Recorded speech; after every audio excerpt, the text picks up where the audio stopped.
अस्सलाम वालेकुम, welcome back to my channel. Another day another vlog in my life. कैसे हैं आप सब लोग? उम्मीद करती हूँ आप सब ठीक होंगे, मज़े में होंगे। मैं भी अल्हम्दुलिल्लाह बिल्कुल ठीक ठाक मज़े में। तो जनाब, आप सब लोगों को मेरी तरफ से रमज़ान की दोबारा से फिर से बहुत मुबारकबाद, क्योंकि आज मैं आपके साथ शेयर कर रही हूँ मेरी पहली अफ्तार। तो मैंने सोचा आप लोगों के साथ फिर से आपको मुबारकबाद दूँ और आपसे पूछूँ कि आपका रमज़ान कैसा जा रहा है और आप लोग अपनी अफ्तारी में क्या कुछ बना रहे हैं। तो आज की अफ्तारी में कोई रेसिपीज़ वगैरह तो मैं नहीं शामिल करूँगी, क्योंकि रेसिपीज़ अगर मैंने शामिल कर दी ना तो फिर ये व्लॉग बहुत लंबा हो जाएगा। तो इसलिए मैंने सोचा कि रेसिपीज़ इंशाल्लाह ताला वन बाय वन जो नेक्स्ट कमिंग जो व्लॉग्स होंगे उसमें हम ऐड करते रहेंगे और आपको बस आज का व्लॉग दिखा देते हैं कि आज हमने कैसे अपनी प्रेपरेशन की थी अफ्तार की पूरी के पूरी। माशाल्लाह जब भी रमज़ान आता है ना तो मेरे बच्चे बड़े ही ज़्यादा एक्साइटेड होते हैं कि अम्मा रमज़ान आ गया, रमज़ान आ गया। और उनको रमज़ान की सारी चीज़ें लाइक सब कुछ उनको बड़ा अच्छा लगता है। सिर्फ एक चीज़ उनके लिए बड़ी मुश्किल होती है ना, वो ये होती है कि वो रमज़ान में जब सहरी के वक्त उनके लिए उठ के खाना बड़ा मुश्किल हो जाता है, क्योंकि हम लोग इतना हमारी नींद जो है वो डिस्टर्ब हो जाती है। हम लोग रात को लेट सोते हैं, नमाज शमाज पढ़ने के बाद तकरीबन 12 साढ़े 12 हमें बज जाते हैं सोते हुए। फिर हम उठते हैं सहरी के लिए, सहरी खाते हैं। सहरी के बाद छोटे बच्चे सो जाते हैं, लेकिन दजाना नहीं सोता क्योंकि तो ऑलरेडी ही तकरीबन 5:30 बजे घर से निकलता, 5:30 6 बजे। तो वो जब उठता है सहरी के बाद तो उसके बाद वो नहाता है, नमाज शमाज पढ़ता है और उसके बाद वो फिर यूनिवर्सिटी के लिए निकल जाता है। तो ये इतना 2 दिन हो गए हमारे पास रमज़ान से, और आप यकीन करें कि हर बच्चा हेडेक लेके बैठे हैं, सबको हेडेक्स हो रहे हैं। क्योंकि शुरू शुरू में आपको पता है डिहाइड्रेशन भी हो जाती है, नींद का स्केड्यूल भी ख़राब हो जाता है। तो इस सारी चीज़ों की वजह से थोड़ा सा आपकी हेल्थ में ना आपको थोड़े चेंजेस फ़ील होते हैं। लेकिन अल्हम्दुलिल्लाह वैसे अगर बात की जाए तो पहला रोज़ा गुजरने की तो इतना अच्छा गुजरा, पता भी नहीं चला माशाल्लाह। क्योंकि एक तो सर्दी है, मौसम ठंडा है, और दूसरा रोज़े भी थोड़े छोटे हैं। लाइक स्टार्ट हमारे पास हो रहे हैं 14 आवर्स का रोज़ा है तकरीबन। लेकिन इंशाल्लाह ताला आगे जैसे जैसे टाइम हमारा बढ़ता जाएगा तो ये तकरीबन 16 आवर्स 17 आवर्स तक हमारा रोज़ा चला जाएगा।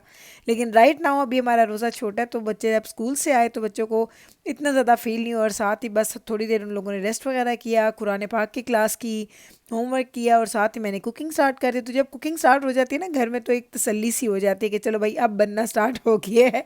तो यही चक्कर है सारा का सारा। और इसी तरीके से हमारा जो रमज़ान का आज का पहला दिन गुजरा, अच्छा मेन्यू, बच्चों की पसंद के मुताबिक चीज़ें बनाई गई थी। लेकिन आपको मेरे जो मेन्यू में नज़र आएगा, वो जो कम चीज़ें नज़र आएंगी वो आएंगी फ्रूट चाट और जो चना चाट, और इस तरह की चीज़ें हमारे घर में नहीं बनती।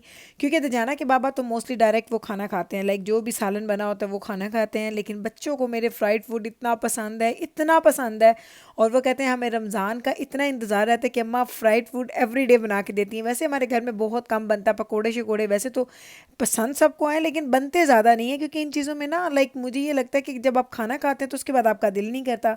रमज़ान में चूँकि आपने फास्टिंग की होती है तो उतने घंटों के बाद जैसे ही आपको मौका मिलता है ना खाने का, तो आप उस फूड को इंजॉय करते हैं। फिर इतना मज़ा आता है खा के, ओए होए होए होए क्या बताऊँ आपको, सीरियसली इतना मज़ा आया अल्हम्दुलिल्लाह। इबादत भी आप अच्छी कर लेते हैं, बच्चों को नमाज़ों का टाइम भी मिल जाता है, तो सारी चीज़ें बहुत अच्छे से हो जाती हैं। हाँ, मेरे बच्चे चूँकि ऑनलाइन कुरान पाक पढ़ते हैं तो ऑनलाइन कुरान पाक की वजह से आजकल थोड़ा सा सिलसिला उनका थोड़ा डिस्टर्ब हो गया है। क्योंकि हमारे जो कारी साहब हैं वो पाकिस्तान में होते हैं, तो जब हम हमारे पास हमारी शाम का टाइम होता है, वहाँ पे फजर का टाइम होता है। तो आजकल थोड़ी उनकी कुरान की क्लास थोड़ी डिस्टर्ब हुई है, लेकिन कोई बात नहीं अल्हम्दुलिल्लाह। बच्चे फिर भी यही होता है कि डेली कुरान पढ़ लेते हैं। कुछ चीज़ें आपकी ना ज़िंदगी में बड़ी ज़रूरी हैं। मुझे ये हम बच्चे अब बेबस बड़ी भी हो गई है, लेकिन फिर भी मैं उसको कारी के साथ पढ़वाती हूँ, सिर्फ इसीलिए कि एक आदत बन जाए कि डेली कुरान पाक पढ़ना है। अब जाना को मैंने एक शर्त पे कुरान पाक जब उसकी आमीन करवाई थी तो मैंने उसे बोला था कि अगर मुझे ये लगा कि तुमने डेली कुरान पढ़ना बंद कर दिया है लाइक, तो फिर मैं तुम्हारा कारी साहब दोबारा से स्टार्ट करवा दूँगी। क्योंकि मैं चाहती हूँ कि तुम लोग किसी बहाने से सही लेकिन कुरान पाक रोज़ ज़रूर पढ़ो। तो यही चक्कर है। तो जाना जब सुबह उठता है, क्योंकि वो बहुत अर्ली उठता है, तो जब वो शॉवर लेता है फिर वो फजर की नमाज़ पढ़ता है, और उसके बाद वो कुरान पाक का 1 2 पेजेस पढ़े, 3 पेजेस पढ़े, इट डिपेंड्स कि उसके पास कितना टाइम है, लेकिन वो एवरी डे पढ़ता है। तो ये एक जो मेरे बच्चों में अच्छी आदत है कि एक तो फजर की नमाज़ पढ़ते हैं, क्योंकि हमारे पास फजर की नमाज़ विंटर में बहुत लेट तक चलती है, तो बच्चे आराम से स्कूल के लिए भी उठते हैं तो उसके बाद पढ़ सकते हैं। और फिर कुरान पाक भी ये रोज़ पढ़ते हैं। तो मेरी भी कोशिश होती है कि जैसे आ जाता है जी रमज़ान, तो मेरी भी कोशिश होती है कि थोड़ी एक्स्ट्रा चीज़ें जो अब इबादत में होती हैं, डेली बेसिस पे तो आप कर ही रहे होते हैं जो फ़र्ज़ चीज़ें होती हैं, लेकिन थोड़ी एक्स्ट्रा चीज़ें करने पे दिल करता है और अल्लाह ताला हमें हिम्मत दे कि हम लोग उसको पूरा कर सकें। लेकिन कभी कभी ऐसा होता है कि इतने काम हो जाते हैं, इतने काम हो जाते हैं कि मुझे समझ नहीं आती, और स्पेशली जब मुझे हेडेक होता है ना, उस वक्त तो फिर मेरा बिल्कुल ही ना, वो कहते हैं ना कि मेरी बैटरी डाउन हो जाती है। और पहले कुछ दिन तो मुझे बहुत ज़्यादा हेडेक्स होते हैं, क्योंकि मुझे कॉफ़ी पीने की आदत है, और जब मैं कॉफ़ी नहीं पीती तो मेरा हेड जो है ना, वो मुझे बताता है कि भाई तुमने अपनी बॉडी को कैफ़ीन नहीं दी। तो एक तरह की एडिक्शन ही है, बुरी बात है, लेकिन इतने सालों से मैं कॉफ़ी पी रही हूँ तो मुझे एक कप कॉफ़ी का चाहिए होता है, और वो भी शाम के वक्त। तो इसीलिए दिन में तो मेरा रोज़ा बड़ा अच्छा गुजरता है, लेकिन जैसे ही 3-4 बजते हैं ना, उसके बाद मेरी बैटरी डाउन हो जाती है, और वही टाइम क्रिटिकल होता है मेरे लिए जब मैंने कुकिंग करनी होती है। तो कुकिंग के टाइम पे अक्सर ना मैं खामोश होकर कुकिंग कर रही होती हूँ, क्योंकि बस मुझे कोई तंग ना करे, मैं जो काम कर रही हूँ मुझे करने दो भाई, कोई तंग ना मुझे करे। और मेरे घर में ज़्यादा चीज़ें चूँकि फ्राइड होती हैं, तो सारा काम होता भी आखिरी टाइम पे है। सब चीज़ें मुझे एंड टाइम पे बनानी होती हैं, ताकि बच्चे जो हैं वो गरम गरम चीज़ें खाएं। तो उसमें मुझे देखना पड़ता है कि मैं क्या मेन्यू बना रही हूँ, क्या चीज़ें मैं बना रही हूँ, उसके मुताबिक जो चीज़ सबसे ज़्यादा मुझे लगता है कि अगर वो उसको रखा जा सकता है थोड़ी देर के लिए, तो वो मैं पहले बनाती, जैसे मैं नमक पारे सबसे पहले बना के रखती हूँ, क्योंकि नमक पारे तो अगर 2 दिन भी आप रखें ना, तो इतने ही फ्रेश, इतने ही क्रिस्पी रहते हैं। उसके बाद हमारी समोसों की बारी आती है, और इस समोसों की रेसिपी मैंने कंप्लीट फुल रेसिपी मैंने कर ली है जी फिल्म। इंशाल्लाह ताला कल या परसों के व्लॉग में डाल दूँगी। मैंने आज नहीं डाली क्योंकि व्लॉग ऑलरेडी इतना लंबा हो रहा था, मैंने कहा फिर ये बहुत ही लंबा हो गया तो फिर आप लोग बोलेंगे कि कुल इतना लंबा व्लॉग होता है, तो उसमें से रेसिपी ढूंढना मुश्किल हो जाती है। तो इंशाल्लाह ताला इसकी रेसिपी सून आपके साथ शेयर करूँगी। घर में बनते हैं जी। और आप लोग एक चीज़ जो मेरी अफ्तारी में आप नोट करेंगे ना, मैंने कुछ भी बाहर का ख़रीद के नहीं रखा हुआ।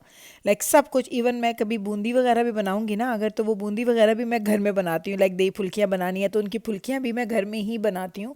मेजॉरिटी ऐसा होता है, कभी कभी ऐसा हो भी जाता है कि कुछ चीज़ें मैं बाहर की ले आती हूँ, जैसे इस दफ़ा रोल पट्टी मैंने बाहर से ख़रीदे, वो मैंने घर में कभी भी नहीं बनाई। लेकिन आप सच पूछें तो मुझे इतना अच्छा लगता है कि आप इतना टाइम जो स्पेंड करते हैं ना रमज़ान से पहले या रमज़ान की, अभी जब ये खैर आज मैंने यही रूटीन था कि मैंने असर की नमाज़ के बाद मैंने ये प्रेपरेशन स्टार्ट की थी, और मगरिब से पहले मेरा काम ख़त्म भी हो गया था। असर और मगरिब में आप पूरा दिन, लोग कहते हैं इबादत करनी है, सब काम करने हैं, आप सब करें, दिल खोल के करें। इतना लंबा दिन होता है आपके पास, रातें होती हैं इतनी लंबी आपके पास इबादत के लिए। लेकिन अगर आप चाहते हैं कि अपने फैमिली के लिए आपने कुछ ताज़ा बनाना है, तो असर से जो मगरिब का टाइम है ना, वो मैं दे देती हूँ इसको, कुकिंग को। और उसमें बड़ा मज़ा आता है मुझे सीरियसली, और 1 घंटा लगता है तकरीबन, इसमें पूरे 1 घंटे 1.5 घंटे में ये सारा काम कंप्लीट हो जाता है। स्टेप बाय स्टेप चीज़ें करती हूँ, लेकिन मुझे ये पता होता है कि मैंने इस चीज़ के बाद क्या करना है, इस चीज़ के बाद क्या करना है। जैसे जैसे चीज़ें बनती जाती हैं उनको निकालती हूँ। और ये एक बै आपको नज़र आ रही होगी जो बास्केट सी है, इस बास्केट में मैं रखती हूँ इनको, ताकि इसका जो जितना भी एक्सेस ऑयल है वो ड्रेन हो जाए। उसके बाद मैं इनको प्लेटर में निकाल लेती हूँ, ताकि इसको मैं डिश आउट करके इसको हम लोग टेबल पे लगा दें। तो ये सारे स्टेप्स हैं मेरे, जिस तरह से मैं करती हूँ। मैं नॉर्मली देखती हूँ लोग पकोड़े वगैरह बनाते हैं, रोल्स बनाते हैं, लेकिन ज़्यादातर चीज़ें उनकी होती हैं चाट्स बना ली, क्रीम चाट्स बना ली, फ्रूट चाट बना ली, चना चाट बना ली, दही भल्ले बना लिए। लेकिन मेरे घर में चूँकि वो चीज़ें सिर्फ मैं और नवीद खाते हैं, तो वो हम लोग बनाएंगे इंशाल्लाह ताला। ये नहीं कि बनाएंगे नहीं, आपके साथ दही भल्लों की भी रेसिपी शेयर करूँगी। मेरे दही भल्ले बहुत अच्छे बनते हैं, वो भल्लों की रेसिपी मैं आपके साथ ज़रूर शेयर करूँगी कि मैं कैसे फ्रॉम स्क्रैच घर में बनाती हूँ, और दालों से बनाती हूँ या बेसन से बनाती हूँ, सब कुछ आपको बताऊँगी। लेकिन इंशाल्लाह ताला जब बनाऊँगी तो उसकी रेसिपी आएगी। फ़िलहाल अभी तक मैंने बनाई नहीं है, इसलिए मैंने वो भी नहीं बनाया। फ्रूट चाट, हालांकि फ्रूट सारा घर में पड़ा हुआ था, लेकिन मैंने नहीं बनाया, क्योंकि मुझे पता था कि मैं आधा केला, आधा एप्पल, आधी आधी चीज़ें लूँ ना, तो भी इतनी फ्रूट चाट बनती है कि फिर वो वेस्ट हो जाती है, काली हो जाए तो फिर उसको फेंकना पड़ जाता है।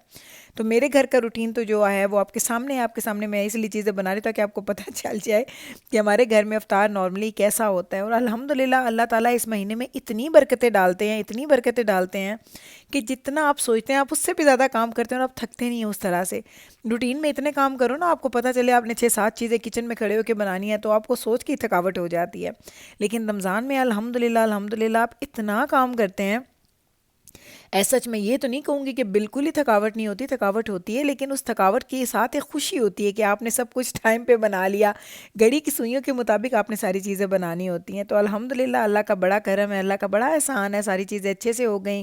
पहला रोज़ा भी अच्छा गया, बच्चों ने रखा, और माशाल्लाह सारे बच्चे रोज़े रखते हैं। मीका, दजाना एंड बैबरस तो सारे रोज़े रखते हैं। मीकाएल का ये होता है, मीकाएल ने लास्ट ईयर आई थिंक 16 के 17 आई थिंक अराउंड दैट, उसने थोड़े से हाफ से ज़्यादा रखे थे। इस साल देखते हैं कितने रखता है। कभी कभी वो ब्रेक ले लेता है क्योंकि उसका एक कोर्स है जिसमें उनको आउटडोर जाना होता है और पूरे दिन के लिए वो आउटडोर जाते हैं। उनकी बड़ी टफ एक्टिविटीज़ होती हैं, आउटडोर एड उसका नाम है, आउटडोर एजुकेशन। तो उसमें उस दिन तो वो कहता है कि अम्मा मैं फास्ट नहीं कर सकता, उस दिन मुझे इतनी प्यास लगती है, इतना बिजी मेरा डे होता है। तो उस दिन वो शायद रोज़े स्किप कर लेगा। नॉर्मली माशाल्लाह मेरे सारे बच्चे रखते हैं और जिब्राइल को मैं वीकेंड्स पे रखवाती हूँ, लेकिन वो कह रही थी कि कल उसने रखना है, सेकंड रोज़े पे उसका दिल है कि उसने रखना है। तो देखते हैं, अगर वो रख लेगी तो ठीक है, नहीं रखेगी तो फिर वीकेंड पे तो उसके रोज़े चलते ही रहते हैं। तो इस तरीके से अल्हम्दुलिल्लाह पूरे घर में ही रोज़े होते हैं, सारे माशाल्लाह रोज़ेदार हैं और सबकी मर्ज़ी का, सबकी पसंद का खाना बनाना। फिर वो कहता है ना कि मुझे ऐसा लगता है जैसे मेरे पे वाजिब हो गया कि मुझे अब ये बनाना ही बनाना है।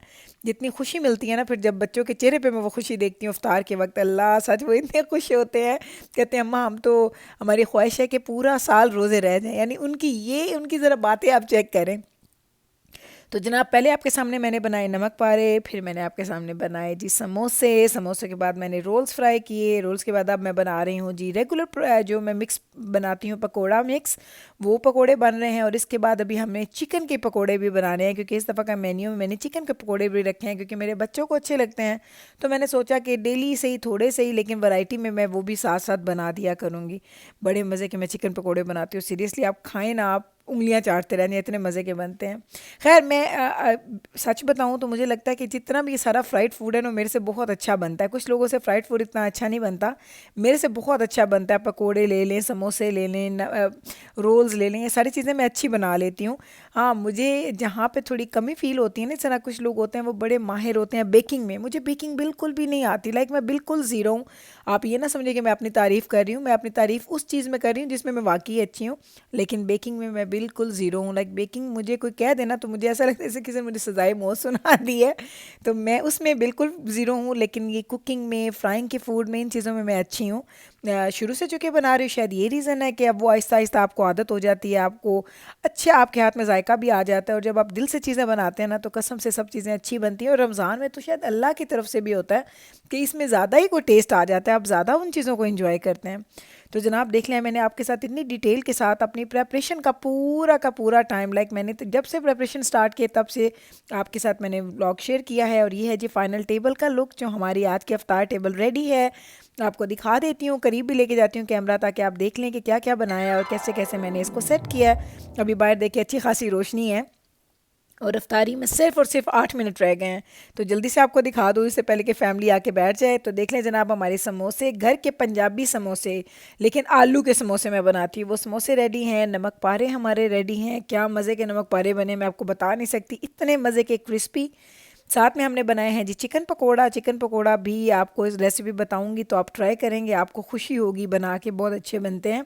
मिक्स पकोड़े जो मैंने बनाए हैं वेजिटेबल्स के, इसमें आलू भी होता है, पालक भी होता है और प्याज भी होते हैं ये वाले। और दो दो तरह के रोल्स, छोटे वाले में है जी स्प्रिंग रोल्स जो कि सिर्फ मैं खाती हूँ, शायद नवीद ले लेंगे, और बाकी हैं कीमे के रोल्स।